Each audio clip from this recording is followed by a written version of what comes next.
같이 사도신경으로 한인 예배 시작하도록 하겠습니다.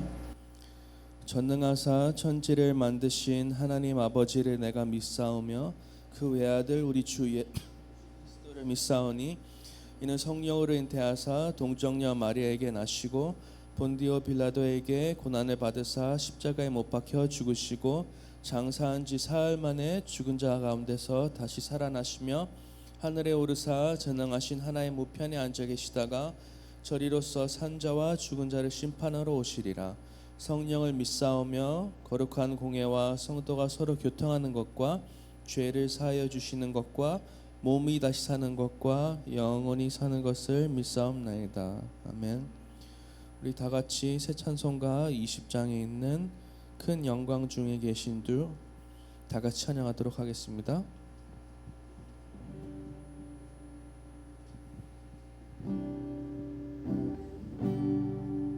큰 영광 중에 계신 주 나 찬송합니다.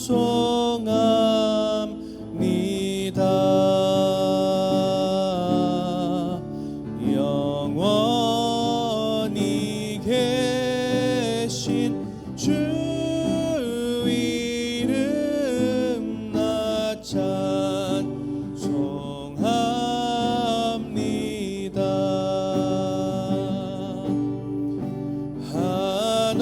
한없이 크신 능력을 나 찬송합니다.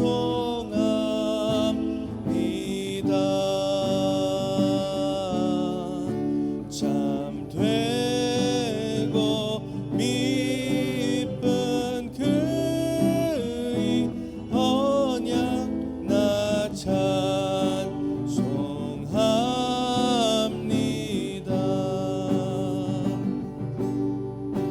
온 천지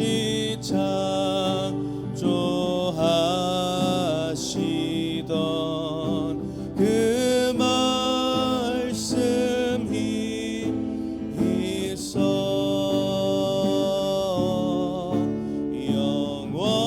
영원히 변치 않는 줄 아니 사옵니다.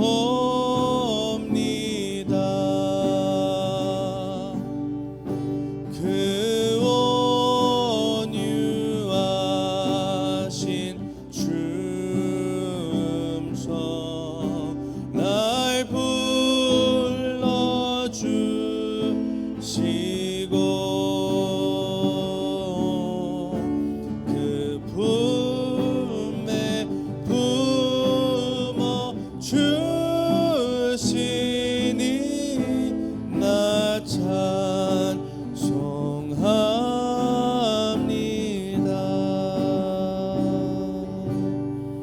아멘. 우리 다 같이 김현도 목사님과 또 말씀을 놓고 기도드리도록 하겠습니다. 다 같이 기도드리겠습니다.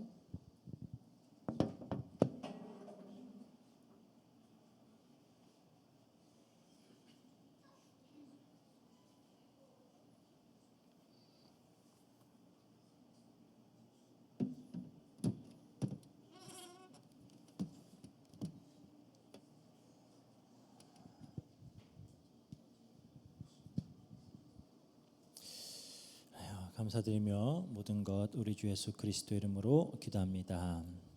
아멘.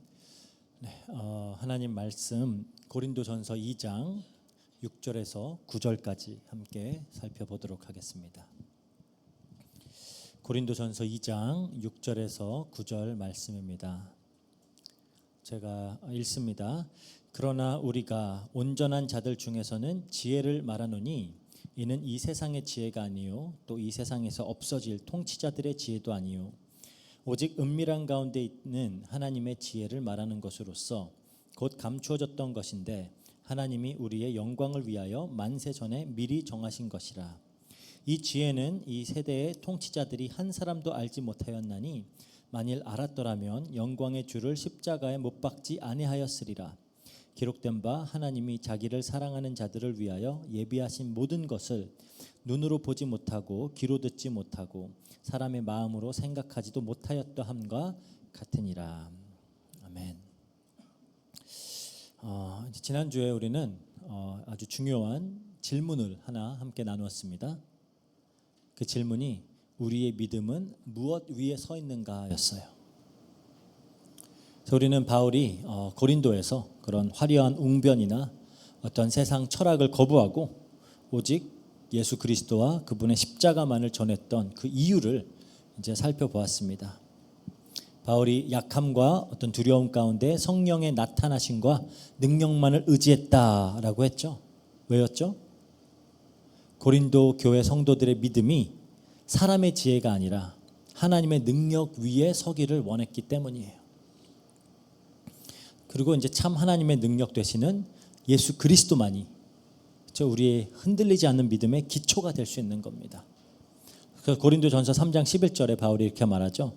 이 닦아둔 것 외에 능히 다른 터를 둘 자가 없으니 이 터는 곧 예수 그리스도라 그래요.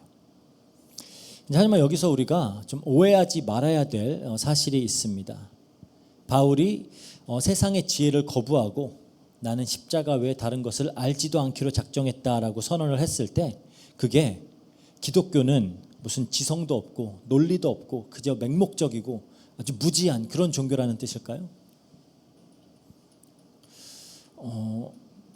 인간의 어떤 이성을 다 배제한 채 무조건적인 믿음만을 요구하는 그런 종교냐라는 겁니다.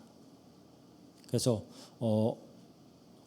어떤 사람들은 진짜로 이 기독교 복음은 지성적인 사람들은 받아들일 수 없는 그런 좀 하등한 그런 가르침에 불과하다라고 주장하는 사람들도 있어요. 그 말이 사실일까요? 결코 그렇지 않습니다.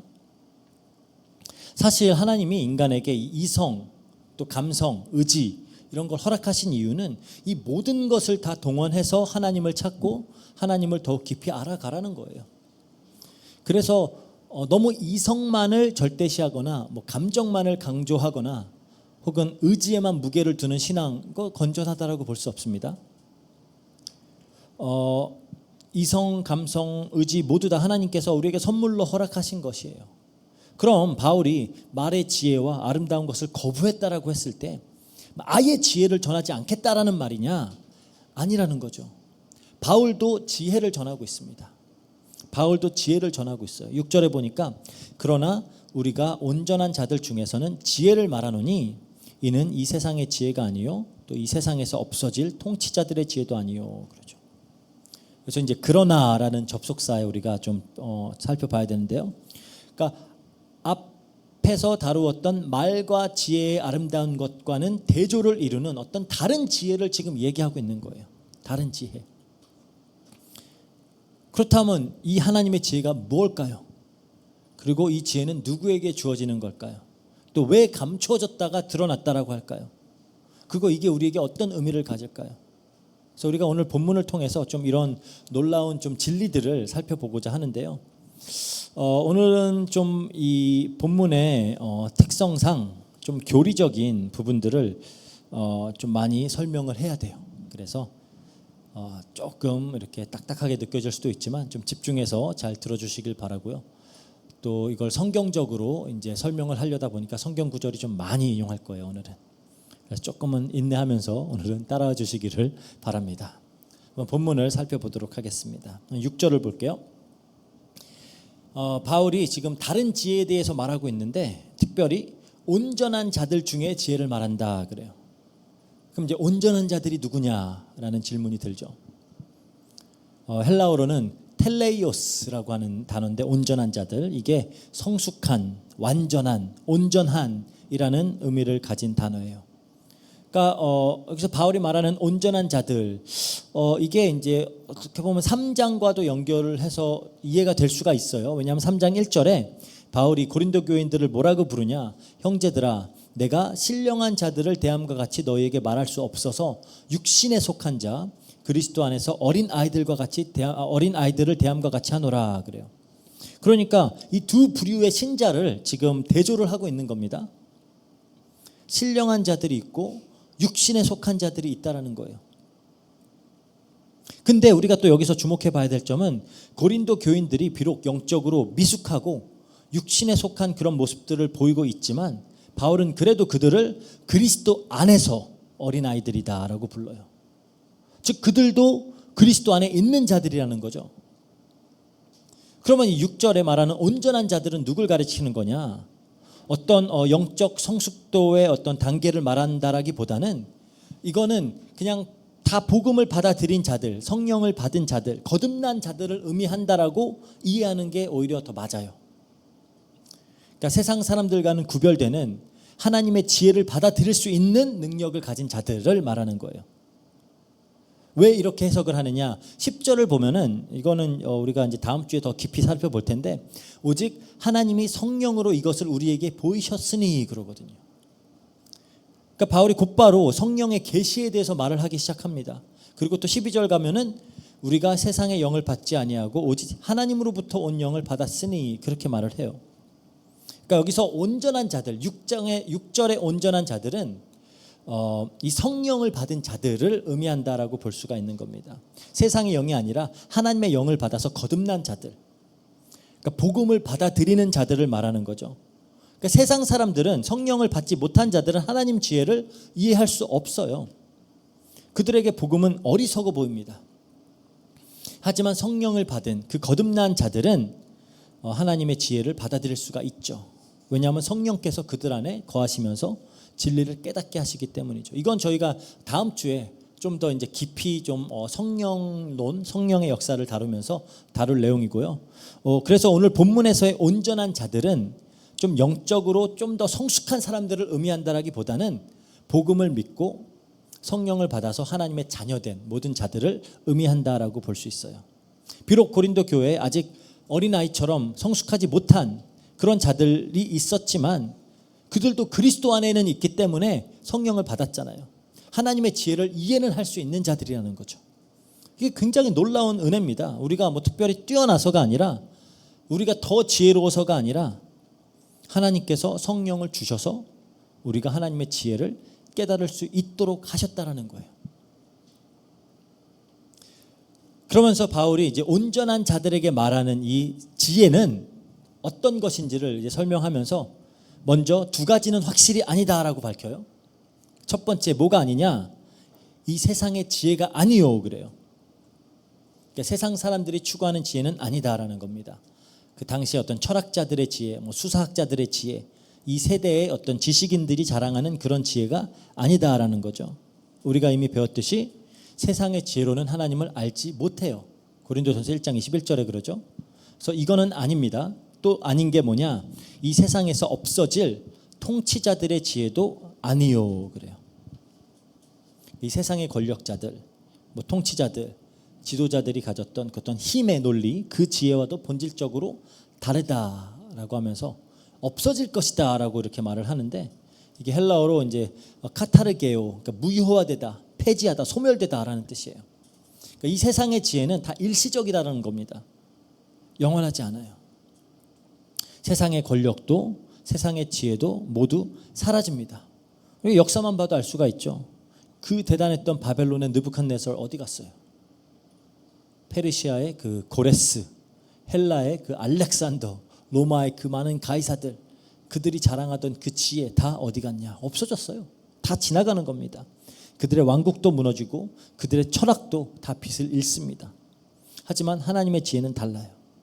하나님의 지혜는 영원합니다. 이게 시대가 바뀌어도 문화가 변해도 세상이 지나가도 하나님의 진리는 영원히 서 있는 거예요. 그래서 이사야서 40장 8절에 그러죠. 푸른 마르고 꽃은 시드나 우리 하나님 말씀은 영원히 서리라. 그러면 이제 이 온전한 자들에게 말하는 이 지혜가 무엇인지를 우리가 살펴봐야 되는데 이게 그게 7절에 나옵니다. 7절에 보니까 오직 은밀한 가운데 있는 하나님의 지혜를 말하는 것으로서 곧 감추어졌던 것인데 하나님이 우리의 영광을 위하여 만세 전에 미리 정하신 것이라 그래요.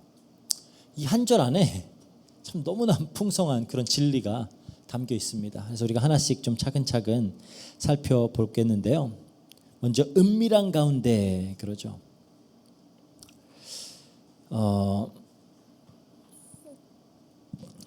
이 헬라어로 미스테리온이라고 하는 단어인데요. 우리가 잘 아는 미스테리라고 하는 단어가 이제 여기서 나왔습니다.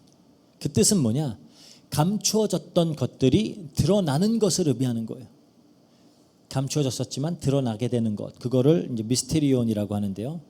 그러니까 인간이 스스로는 발견할 수 없었던 것, 하나님께서 계시하시기 전까지는 알 수 없었던 것들을 말하는 겁니다. 그래서 성경은 바울은 이제 성경을 이제 그리스도의 복음을이죠. 그리스도의 복음을 여러 곳에서 미스테리온이라고 설명을 해요. 미스테리온이다. 로마서 16장 25절, 26절도 보면 그럽니다. 로마서 16장 25절, 26절. 나의 복음과 예수 그리스도를 전파함은 영세 전부터 감추었다가 이제는 나타내신 바 되었으며 영원하신 하나님의 명을 따라 선지자들의 글로 말미암아 모든 민족이 믿어 순종하게 하시려고 알게 하신 바 그 비밀의 계시를 따라 된 것이니 그러죠. 감춰졌던 것인데 나타났다. 한 군데 더 보겠습니다. 골로새서 1장 26절 27절이에요.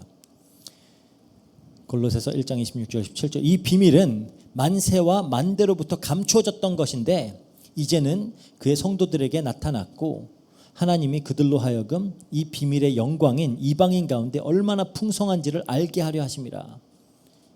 이 비밀은 너희 안에 계신 그리스도니 곧 영광의 소망이니라. 그러니까 하나님의 지혜는 예수님의 어떤 비유처럼 숨겨진 보화 같은 거예요. 세상 사람들은 이걸 찾을 수가 없습니다. 제 아무리 지혜롭고 똑똑한 철학자들이라도 막 정말 지식의 그 최첨단을 달리고 있는 그런 과학자들이라도 하나님께서 직접 드러내 주시지 않으면 결코 알 수 없는 지혜라는 거예요. 그런데 하나님이 이 비밀을 지금 드러내셨다, 알리셨다라고 말하고 있는 겁니다. 감춰졌던 것을 계시했다라는 거죠. 그래서 기독교는 계시의 종교예요. 계시의 종교. 기독교의 모든 진리는 하나님의 계시에 의존하는 겁니다. 우리의 어떤 이성이나 우리의 경험으로 찾아가고 알아가는 게 아니에요. 계시가 되어야지 알 수 있는 겁니다. 그래서 하나님의 계시인 성경이 모든 기독교 가르침의 근간이에요. 그러니까 성경을 부정하는 순간 그건 더 이상 기독교가 아닙니다. 그런데 바울이 이 감추어졌던 이 하나님의 지혜에 대해서 굉장히 흥미로운 이야기를 해요. 이게 이제 7절 후반부가 이제 아주 중요한데요. 하나님이 우리의 영광을 위하여 만세 전에 미리 정하신 것이라 그래요. 만세 전에 미리 정했대요. 만세 전에라는 말은 시간이 시작되기 전을 의미하는 겁니다. 창세 전. 세상이 창조되기 전에 미리 정하셨다. 미리 정하셨다라는 게 프로오리조라는 단어인데 예정하다, 미리 정하다, 사전에 결정하다 그런 뜻을 가진 단어예요. 이 말이 의미하는 바는 뭐냐? 우리의 구원, 이 그리스도의 복음, 그렇죠? 이건 우리가 구원을 받은 이것이 우연이 아니라는 거예요. 우리가 지금 이 자리에 나와서 예배를 드리고 있다라는 이 사실이 우연이 아니다라는 겁니다. 우리가 복음을 믿게 된 것은 우리가 스스로 선택했기 때문이 아니다라고 지금 성경은 말하고 있는 거예요. 오히려 하나님께서 만세 전부터, 창세 전부터 이미 우리를 구원하실 계획을 가르치고 이것을 가지고 계시다가 이제 알리셨다라는 거예요. 이건 굉장히 일관된 성경의 가르침입니다. 바울이 이렇게 말하죠. 에베소서 1장 4절 5절. 곧 창세 전에 그리스도 안에서 우리를 택하사 우리로 사랑 안에서 그 앞에 거룩하고 흠이 없게 하시려고 그 기쁘신 뜻대로 우리를 예정하사 예수 그리스도로 말미암아 자기의 아들들이 되게 하셨으니 그래요. 창세 전에 택하고 구원했다. 그렇게 너무 성경이 명확하게 밝히고 있어요. 디모데후서 1장 9절도 마찬가지입니다. 디모데후서 1장 9절. 하나님이 우리를 구원하사 거룩하신 소명으로 부르심은 우리의 행위대로 하심이 아니요 오직 자기의 뜻과 은혜로 하심이라. 이 은혜는 영원 전부터 그리스도 예수 안에서 우리에게 주신 것이라. 사도 바울이 이렇게 가르치고 있고요. 베드로 사도도 마찬가지예요. 베드로전서 1장 20절에 그는 창세 전에 미리 알린 바 되었으나 이 말세에 너희를 위하여 나타내신 바 되었으니 그러죠. 이게 우리 개혁주의 어떤 신앙의 핵심 교리 중에 하나인 예정교리예요. 예정교리. 구속사역에 있어서 그 무엇보다 하나님의 주권을 강조하는 겁니다. 하나님이 처음부터 그렇게 정하셨다라는 거죠. 그가 아마 이 교리를 가장 잘 명확하게 설명하는 성경 구절은 로마서 8장 29절 30절일 거예요. 이렇게 말하고 있습니다. 하나님이 미리 아신 자들을 또한 그 아들의 형상을 본받게 하기 위하여 미리 정하셨으니 이는 그로 많은 형제 중에 맏아들이 되게 하려 하심이라. 또 미리 정하신 그들을 또한 부르시고 부르신 그들을 또한 의롭다 하시고 의롭다 하신 그들을 또한 영화롭게 하셨느니라. 그래요. 여기서 이제 구원의 5단계가 나타나는데 이거를 구원의 황금 사슬이다, 골든 체인이다라고도 불러요. 첫 번째 이제 예지, 미리 아심을 말하는 거. 하나님께서 미리 아셨다. 이거는 단순히 지식적으로 알다라기보다도 사랑했다라는 의미예요. 그러니까 성경에서의 안다라는 건 그 존재 전체를 그러니까 지식적으로만 아는 게 아니라 경험적으로 깊이 아는 걸 말하는 겁니다. 그래서 예를 들어 창세기에 아담이 하와와 같이 이제 동침했다. 거기서도 쓰는 단어가 알다예요. 야다, 알다. 그러니까 미리 그렇게 아시고 그렇게 첫 번째 예지고요. 그 다음에 예정을 얘기하고 있죠. 하나님께서 미리 정하셨다. 사랑한 자들을 미리 정하시고요. 그리고 부르심, 우리가 이제 효과적인 부르심이라 그러죠. 하나님께서 자기 백성들을 부르시는데 그거의 효력을 나타내서 이제 예수 그리스도를 믿게 되는 걸 말하는 겁니다. 그리고 그렇게 부름을 받은 자들의 칭의, 하나님께서 의롭다라고 칭하시는 거죠. 그리고 영화, 결국에 하나님께서 그들을 영광스럽게 하신다라는 거예요. 물론 이제 구원의 서정이라고 해서 조금 더 세부적으로 나눠서 이해하기도 해요. 그래서 뭐 예정, 그 다음에 뭐 소명 나오고요, 중생 나오고, 뭐 이제 회개와 믿음과 뭐 여러 가지 이제 단계별로 이렇게 나오기도 하죠. 그래서 하나님께서 미리 아신 자들을 반드시 예정하시고, 예정하신 자를 반드시 부르시고, 부르신 자를 반드시 의롭다 하시고, 의롭다 하신 자들을 반드시 영화롭게 하신다라는 거예요. 이 개념들은 이미 다 우리가 미리 다루어서 알고 있는 개념이기 때문에 우리가 일일이 설명을 하진 않겠습니다. 이게 바울이 뭔가 새롭게 발명해낸 신학이 아니에요. 이거는 예수님도 이걸 똑같이 가르쳤습니다. 요한복음 6장 37절에 그러죠. 아버지께서 내게 주시는 자는 다 내게 올 것이요 내게 오는 자는 결코 내쫓지 아니하리라. 그러면 44절에서도 그래요. 6장 44절 나를 보내신 아버지께서 이끌지 아니하시면 아무도 내게 올 수가 없으니 오는 그를 내가 마지막 날에 다시 살리리라. 요한복음 15장 16절에서도 그래요. 제자들에게 너희가 나를 택한 것이 아니요 내가 너희를 택하여 세웠나니. 이렇게 성경이 가르치는 바는 분명합니다. 굉장히 일관돼요. 그런데 이제 이 교리를 굉장히 불편해하는 사람들이 많이 있죠. 흔히 하는 질문이 그거예요. 그러면은 우리 인간의 자유는, 우리의 인간의 책임은, 하나님께서 미리 다 정해 놓으셨다면 우리가 믿든 안 믿든 그게 무슨 상관이냐라는 거예요. 이거 굉장히 중요한 질문이죠. 그리고 우리는 이 질문 역시 성경적으로 답을 해야 됩니다. 우리가 지금까지 살펴보았듯이 성경은 분명히 하나님의 주권적인 선택을 가르쳐요. 근데 우리가 동시에 잊지 말아야 될 것은 성경은 동시에 인간의 책임도 분명히 가르치고 있어요. 예를 들어 사도행전 2장 38절 보면 그러죠. 너희가 회개하여 각각 예수 그리스도 이름으로 세례를 받고 죄사함을 받으라 그래요.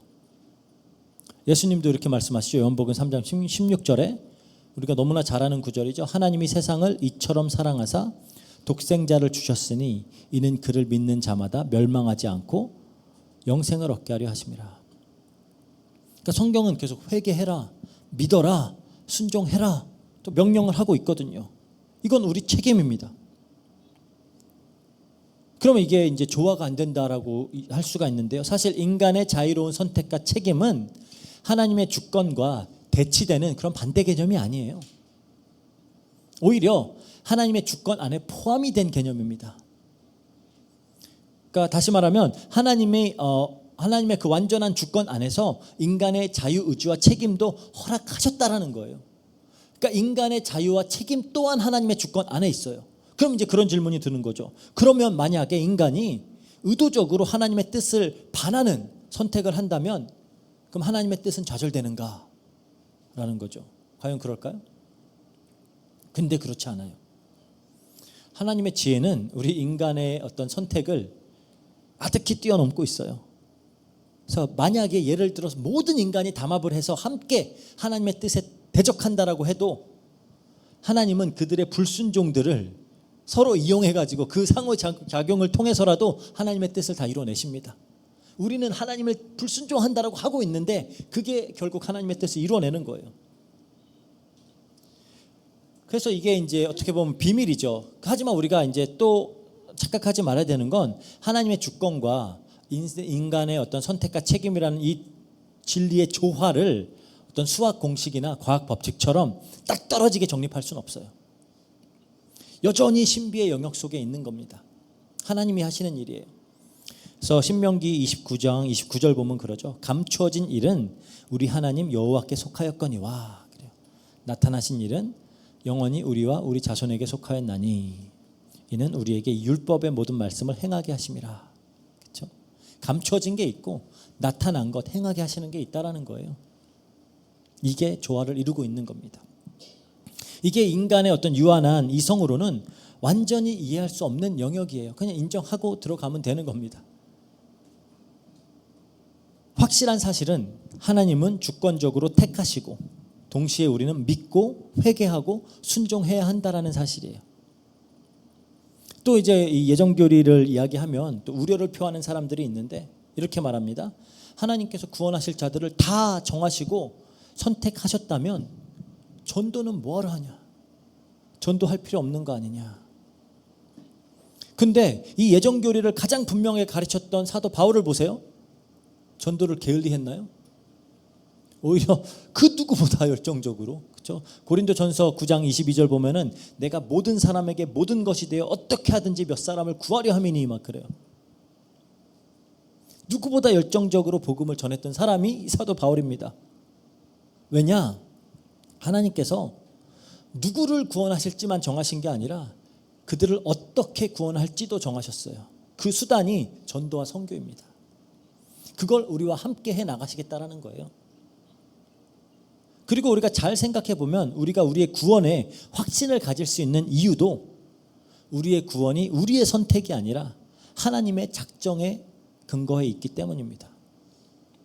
하나님이 창세 전에 우리를 택하시고 그리스도께서 십자가에서 우리를 위해 죽으셨고 이제 성령께서 우리 안에 거하시면서 우리의 구원을 보증하신다.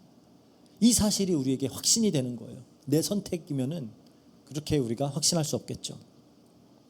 이렇게 우리가 그냥 아주 잠깐 예정 교리를 살펴봤지만 사실 본문에서의 바울의 초점은 예정론을 논증하는 건 아닙니다. 그냥 우리가 좀 예정론을 안 다룬 지 조금 된 것 같아서 잠깐 짚고 넘어간 거예요. 사실 바울이 강조하고자 하는 바는 우리가 지금 듣고 있는 십자가 복음이 어쩌다 보니까 하나님이 어떤 인간의 죄라는 문제에 대응하다 보니까 생겨난 것이 아니라 하나님이 예측도 못하고 있었는데 갑자기 아담과 하와가 죄를 지니까 이거 어떡하지 하다가 생각해낸 방법이 아니라는 거예요.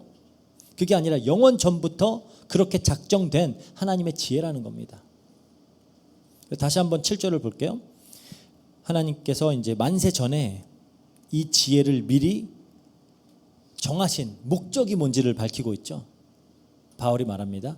우리의 영광을 위하여 만세 전에 미리 정하신 것이라. 우리 영광을 위해서래요. 우리의 영광을 위해. 로마서 8장 29절 30절 다시 볼게요. 하나님이 미리 아신 자들을 또한 그 아들의 형상을 본받게 하기 위해 미리 정하셨으니 하면서 의롭다 하신 그들을 또한 영화롭게 하셨느니라. 이게 하나님의 궁극적인 목적이에요. 그 택한 자들을 영광스러운 존재로 만들어내기 위해서. 골로새서 3장 4절에도 그럽니다.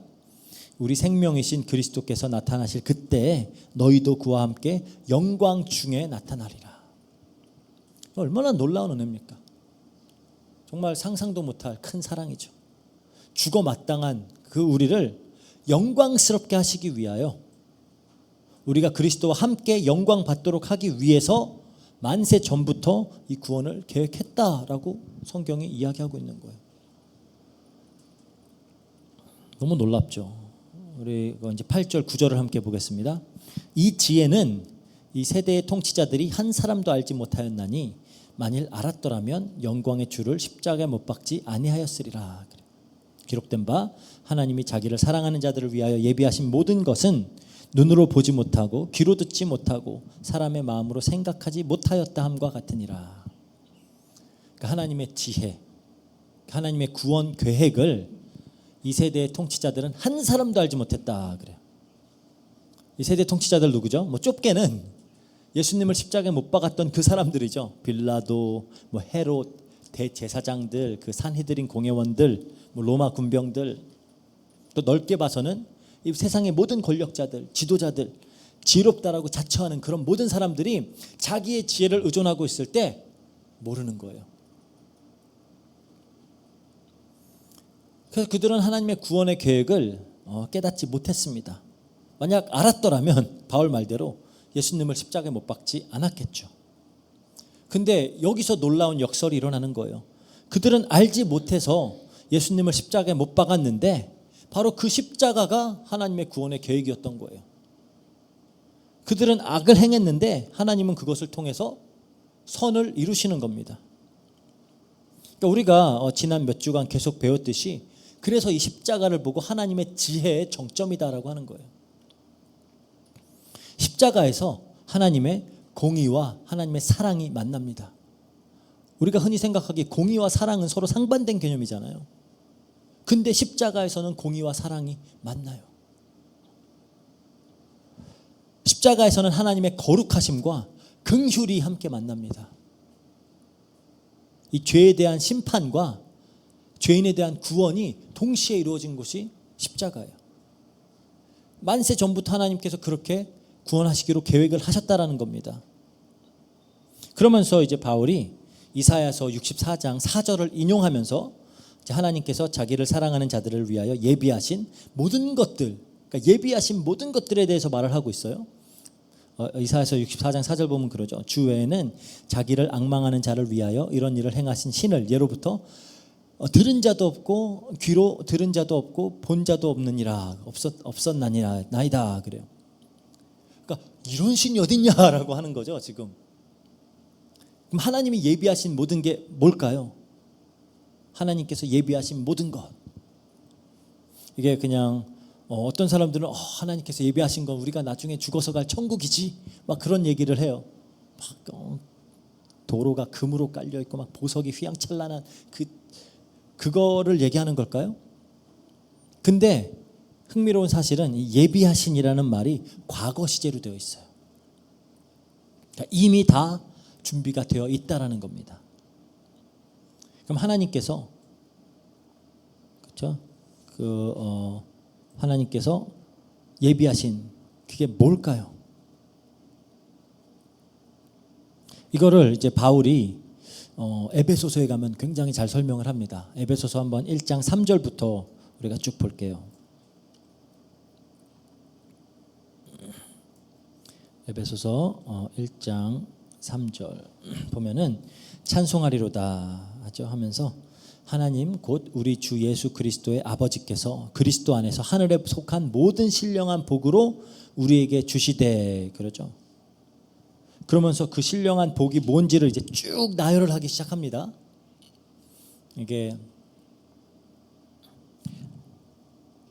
아마 14절까지가 헬라어로는 한 문장이에요. 한 문장. 그냥 바울이 생각하면서 너무 감격에 겨워가지고 그냥 찬송이 터져 나오는 그런 장면인데요. 이렇게 말합니다. 찬송하리로다 하면서 그 신령한 복들이 뭐냐. 4절에 보니까 창세전에 택했다. 5절에 보니까 아들이 되게 했다. 양자로 삼으신 거죠. 우리를 양자 삼으셨다. 7절에 보니까 속량 곧 죄사함을 우리에게 주신 거고요. 9절에 보니까 그 뜻의 비밀을 우리에게 알리셨다 그러고요. 11절에 우리를 기업되게 하셨다 그러고요. 13절에 성령으로 인치셨다 그러고요. 14절에 우리 기업의 보증이 되신다. 이 모든 것들이 다 우리에게 예비되었다라는 겁니다.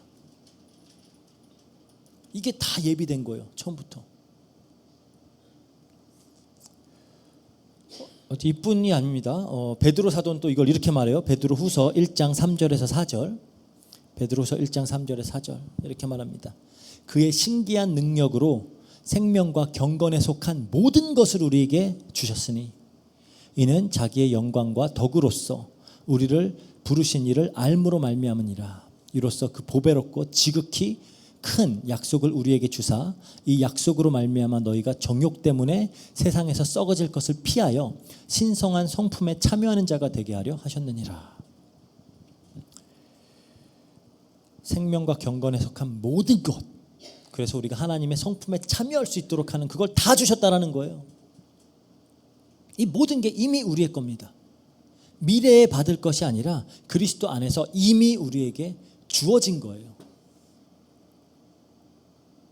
그래서 성경에서도 그러는 겁니다. 요한복음 1장 16절에 우리가 다 그 충만한 데서 받으니 은혜 위에 은혜더라. 골로새서 2장 9절 10절도 그러죠. 그 안에는 신성한 모든 충만이 육체로 거하시고 너희도 그 안에서 충만하셨으니 그는 모든 통치자와 권세의 머리시라. 정말 어마어마한 축복이죠. 정말 놀라운 축복입니다. 이건 감히 상상조차 해볼 수 없는 일이에요. 그래서 바울이 눈으로 보지 못하고 귀로 듣지 못하고 사람의 마음으로 생각하지 못한 것이다. 이런 하나님이 어딨냐. 이제 그 구약에 그걸 인용해 갖고 얘기하는 거예요. 왜냐하면 이거는 우리 인간의 이성이나 인간의 경험이나 상상력으로는 도무지 상상도 해볼 수 없는 축복이에요. 인간 스스로의 지혜로는 하나님이 우리를 의롭게 하실 것이다 라고 결코 추측을 할 수가 없어요. 인간이 스스로 깨달아서 하나님께서 우리를 자녀 삼으실 것이다? 절대 알 수 없습니다. 인간이 스스로 그리스도께서 우리를 위해 십자가에서 죽으실 것이다 라고 예측할 수 있는 사람은 단 한 명도 없어요. 절대 불가능해요. 이건 오로지 계시로만 알 수 있는 겁니다. 하나님께서 친히 우리에게 드러내 주셔야지만 알 수 있는 거예요. 정말 놀랍지 않습니까? 그래서 저는 오늘 특별히 우리 성도님들께 뭘 하라, 어떻게 살아라라고 도전하고 싶지 않아요. 이번 주에는 이렇게 하세요, 이렇게 결단하세요, 이런 말을 하려고 오늘 본문을 같이 살핀 게 아닙니다. 물론 우리가 믿음으로 살아가고 또 순종하고 복음도 전하고 영적으로 성숙해져야 되죠. 분명 늘 중요한 겁니다, 이거는. 하지만 이번 주만큼은 그냥 이 놀라운 진리를 좀 깊이 음미하면서 지내셨으면 좋겠어요. 좀 다시 한번 묵상해 보시고 한번 더 이렇게 생각해 보시면서 그냥 음미하는 겁니다. 하나님께서 만세 전부터 나를 사랑하셨구나. 창세 전에 그리스도 안에서 나를 택하셨구나. 다른 게 아니라 나의 영광을 위해서 이 모든 것을 계획하셨구나. 그리스도 안에서 내가 이 모든 것들을 다 받았구나. 성경에서 그렇게 많이 이야기하고 있는 그 축복들을 이미 다 받았구나. 지금 하나님께서 이 진리들을 그렇게 이토록 힘써서 알리시고자 계시를 하시는 거잖아요. 하나님 계시를 하시는 좀 알아라라는 거예요. 이렇게 열심히 알려주고 계시는데 그 계시하시는 내용을 좀 우리 마음에 새기자라는 겁니다. 조금 더 곱씹고 좀 묵상하시길 바랍니다. 출근길에 아니면 학교 갈 때도 아니면 퇴근길에도 좀 생각해 보시고 잠들기 전에도 좀 묵상해 보시고 아침에 눈을 떠서도 좀 문득문득 이 진리들을 한번 좀 떠올려 보세요. 그러면서 좀 깊이 좀 생각해 보시길 바랍니다. 그렇게 이 진리가 우리의 마음 깊이 이제 뿌리를 내릴 때 그때는 이게 이제 단순히 신학 지식이 아니에요. 정말 우리의 믿음과 확신으로 우리에게 심길 때 그때 우린 자연스럽게 변화되는 것이고요. 그 무엇보다 우리가 이 진리를 묵상하다 보면 어느 순간 우리 입술에서도 이 바울의 찬양과 같은 그런 찬양이 터져 나올 겁니다. 그래서 에베소서 1장 3절에서 6절 한번 다시 볼게요. 찬송하리로다. 바로 이렇게 시작하는 거예요. 그냥 터져 나오는 겁니다. 하나님 곧 우리 주 예수 그리스도의 아버지께서 그리스도 안에서 하늘에 속한 모든 신령한 복으로 우리에게 복 주시되 곧 창세전에 그리스도 안에서 우리를 택하사 우리로 사랑 안에서 그 앞에 거룩하고 흠이 없게 하시려고 그 깊으신 뜻대로 우리를 예정하사 예수 그리스도로 말미암아 자기 아들들이 되게 하셨으니 이는 그가 사랑하시는 자 안에서 우리에게 거저 주시는 바 그 은혜의 영광을 찬송하게 하려는 것이라. 에베소서 보면 사도 바울이 인사하다가 갑자기 그냥 찬송이 터져 나와 버려요. 또 한 구절 더 볼게요. 로마서 11장 33절 36절. 좀 우리 입술에서도 이런 고백이 한 주간 동안 나왔으면 좋겠는데요. 깊도다 하나님의 지혜와 지식의 풍성함이요 그의 판단은 헤아리지 못할 것이며 그의 길은 찾지 못할 것이로다. 누가 주의 마음을 알았느냐? 누가 그의 모사가 되었느냐? 누가 주께 먼저 드려서 갚으심을 받겠느냐? 이는 만물이 주에게서 나오고 주로 말미암고 주에게로 돌아감이라. 그에게 영광이 세세 있을지어다. 아멘. 이게 단순히 이게 암송하는 구절이 아니라 좀 우리 마음속에서 터져 나오는 그런 좀 진정한 찬양이 되기를 바랍니다. 우리가 결국 성숙하기를 바라는 거잖아요. 성숙한 자는 그냥 단지 더 많은 지식을 가진 사람이 아닙니다. 이 하나님의 지혜 앞에서 더 깊이 무릎 꿇는 사람이에요. 십자가 앞에서 더 깊이 감탄하는 사람이 성숙한 사람입니다. 이 은혜 앞에서 더 크게 찬송할 수 있는 사람이 더 성숙한 사람이에요. 한 주간 좀 이런 축복을 누리는 우리 로고스 교회 성도님들 되시기를 주의 이름으로 축복합니다. 기도하겠습니다. 사랑과 은혜가 풍성하신 하나님 감사합니다.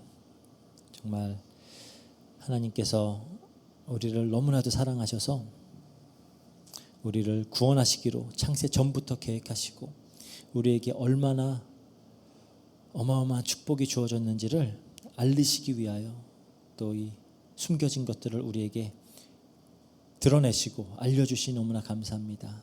이것이 단순히 또 하나의 신학 지식이 되지 않도록 해주시고 이것이 우리 마음속에 깊이 뿌리 내려서 정말 사도 바울이 정말 감격하며 찬송할 수밖에 없었듯이 우리가 이 사실들을 묵상하며 하나님께 찬양하고 하나님께만 영광 돌리는 그런 또 한 주간 될 수 있도록 주님께서 역사해 주세요. 감사드립니다. 모든 것 우리 주 예수 그리스도 이름으로 기도합니다. 아멘. 광고하겠습니다. 이번 주 이제 7일이요. 7일 날 그 모소 그 데보라 선교사님이 하는 이제 여름 성경학교 온라인 훈련이 진행이 됩니다. 그래서 기도해 주셔서 우리 또 현장 사역자들 또 어린이 사역자들 함께 참여해서 그런 또 이번 올 한 해 여름 성경학교 어떻게 해 나갈지 이제 좀 준비하는 시간이 될 것이고요. 우리가 지금 우선 잠정적으로는 이제 3월 15일 날 주일이에요. 주일날 사역을 우리 교회 예배 마치고 다 같이 엘도라도 사역을 함께 나가려고 이제 기획을 하고 있습니다. 우리 좀 예배팀들로 다 같이 한번 가서 좀 예배 마치고 바로 딱 가서 그 현장에서 좀 사역도 하고 또 이번에 감사하게 또 한국의 다니엘 선교회라고 하는 곳이 연결이 되어서 이렇게 좀 그런 많은 식료품들을 우리가 사서 제공을 할 수 있게 되었어요.